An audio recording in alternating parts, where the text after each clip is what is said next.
Okay, hello everyone. Here I want to provide a tutorial on how to block protected content in Google Chrome on an Android device. Okay, let's go to the tutorial. To block protected content in Google Chrome, first you can open Chrome browser on your device. After that, here you can click on three dots at the top right corner. And then please select settings here. Well, after that, scroll down and then press Site Settings option.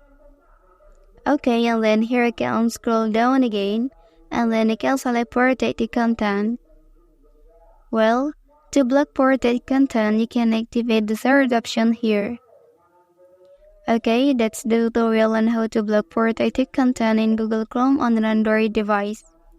If you are helped by this video, don't forget to like and subscribe to get other information from this channel.